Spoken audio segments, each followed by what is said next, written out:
విదేశాల్లో చదవాలనుకుంటున్నారా? అయితే విదేశ్ కన్సల్ట్ ని సంప్రదించండి.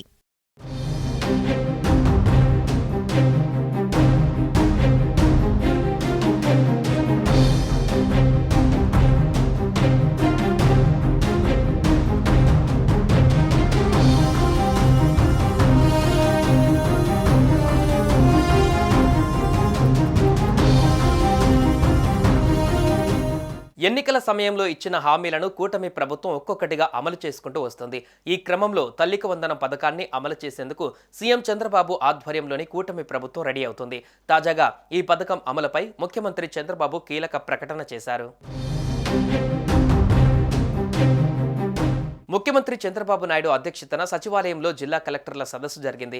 కూటమి ప్రభుత్వం అధికారంలోకి వచ్చిన తర్వాత రాష్ట్రంలో అభివృద్ధి కార్యక్రమాలు వేగంగా జరుగుతున్నాయని, ఇచ్చిన హామీ మేరకు పథకాలను అమలు చేస్తున్నామని చంద్రబాబు చెప్పారు. ఈ క్రమంలో తల్లికి వందనం పథకం పైన కీలక ప్రకటన చేశారు. మే నెలలో తల్లికి వందనం పథకం అమలు చేస్తామని చంద్రబాబు చెప్పారు. ఎంతమంది పిల్లలు ఉంటే అంతమందికి 15,000 చొప్పున అందజేస్తామని మరోసారి క్లారిటీ ఇచ్చారు. ఈ విషయంలో ఎలాంటి అపోహాలు అవసరం లేదని, పాఠశాలలు తెరిచేలోగా ఈ పథకం ద్వారా ఆర్థిక సాయం అందజేస్తామని చంద్రబాబు చెప్పారు. వచ్చే నెల మే నెలలో తల్లికి వందనం 15,000 రూపాయలు ఇస్తాను. ఎంతమంది పిల్లలు ఉంటే అంతమంది అని వర్కౌట్ చేస్తున్నాం. తొందరలో మీకు గైడ్లైన్స్ ఇస్తాం.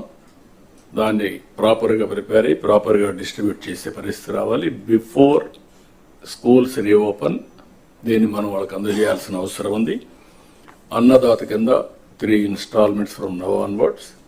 గవర్నమెంట్ ఆఫ్ ఇండియా ఇచ్చినప్పుడంతా 3 ఇన్స్టాల్మెంట్స్ కింద 5,000, 5,000, 4,000 మనం కూడా అకౌంట్లో వేస్తాం. ఇది కూడా మీరు గుర్తుపెట్టుకోవాలి. సుమన్ టీవీలో మీ పర్సనల్ అండ్ బిజినెస్ ప్రమోషన్స్ కోసం కింది నెంబర్కి కాంటాక్ట్ చేయండి.